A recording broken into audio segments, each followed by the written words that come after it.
wasn't a lot of acting required. I mean, you just got to be there looking at this thing.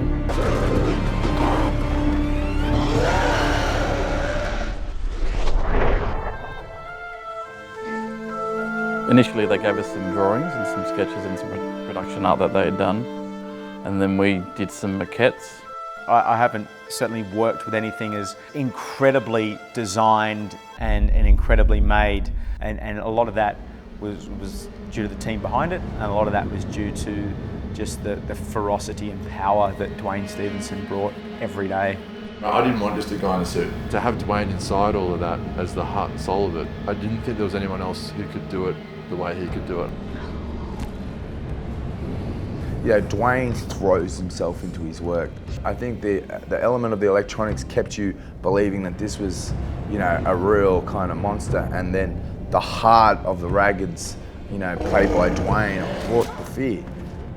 During all the test fittings, he could see where we were going with the suit, and once we had produced heads and hands, he could get inside it and play with it. But I think he did a lot of research and a lot of background, you know, on his own. It took a lot of months to just head away from like human life, and I really explored many difficult things that animals go through. You know, it was a very challenging path to go down. That wasn't easy, but I needed to explore that to find the truth of what that creature was.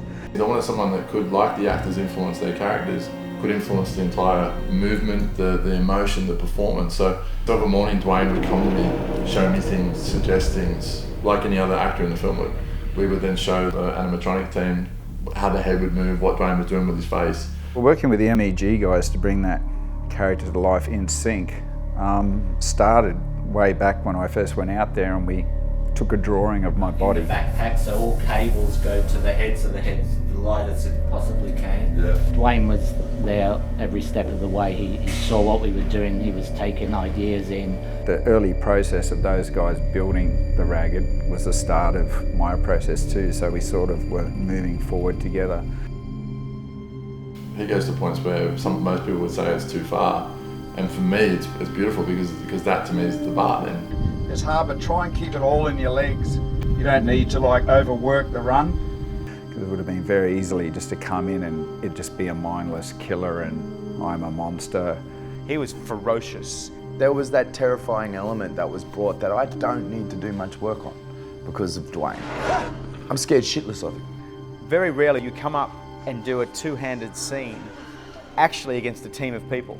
Yeah, it took about 5 puppeteers to bring one of the character heads together. Puppeteer on eyes, a puppeteer doing the mouth and jaw. I'm setting up the animatronics for his head that forms all his facial expressions. And also I'm going through on the settings on the radio set, just adjusting the range of the movements. Sometimes they look a bit over the top. As soon as you see something on screen that's a CGI creature, Shane and I both agree that you're pulled out of the story. Things can look amazing and photoreal, but you're always kind of missing a certain quality. And having something tangible for the actors to communicate with and react to, I think that's a really important part of the process.